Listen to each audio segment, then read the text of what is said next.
Good morning. Okay, I'm going to jump right into this. So we have the two of water first. It's communicate, forgive, apologize now. Losing oneself, our identity, and independence in a new relationship. You become codependent and unequal. Romantic love is not all you need. So make sure you don't spend all your time in a romantic love when you have so much love to give. You have the love for your friends, other humans, animals, nature, your goals, and your interests. So don't focus on the new to detriment the old. Don't be drawn into fights with lovers or friends.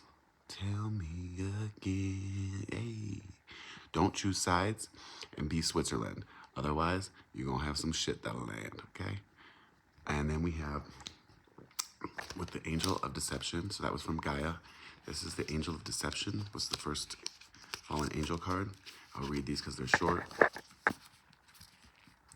When Samyaza created the flax of truth, Sathriel spun it into thread and wove it into the very reality around him. Beyond his smoothly guided words and expressive gestures, his skin itself brought his tales to life. He was entrancing. The patterns of his wings would flex and flow with his impersonations, making his performances irresistible to watch. Domain. Lies, drama, illusions. Drawing this card is an opportunity to consider the ways in which you might deceive others and the ways in which you might deceive yourself. The masks we wear may shield us from the harshness of the world around us, but they also function as a gateway to descend into roles and shade our authentic selves from the conscious mind.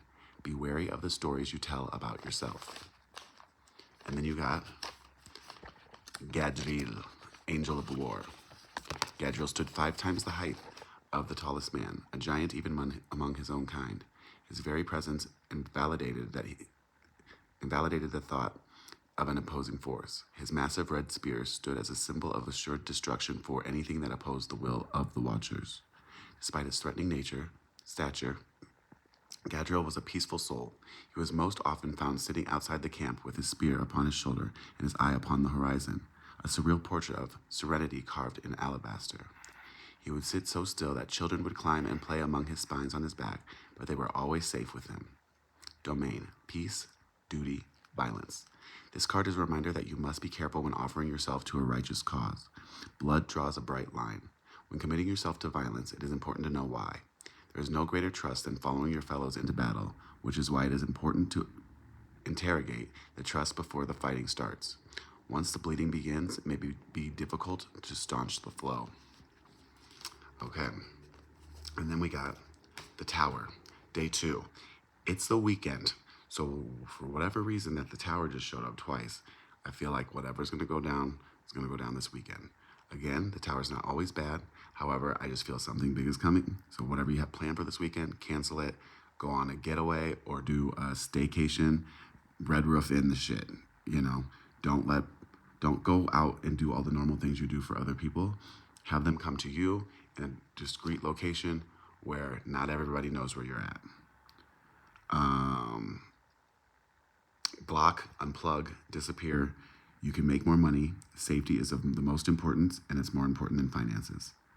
And then I'm going to go to the questions of the Tower. What is my identity in relation to others, my job, my financial situation, my health? How can I see sudden change as positive?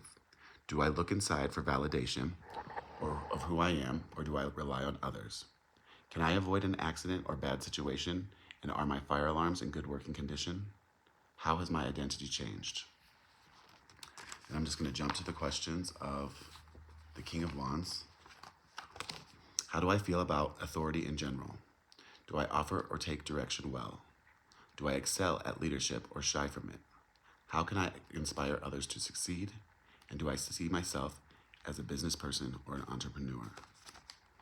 And last but not least, we have the Four of Pentacles. And for that, I have save your resources for an upcoming plans, large purchase, long vacation, retirement. You may need to clear a debt to move forward for a bigger dream. Owing money comes with a price tag. Consider your relationship with money, security, and prosperity. I can never read my writing. So, you may have lacked material security at one time and feel you never have quite enough.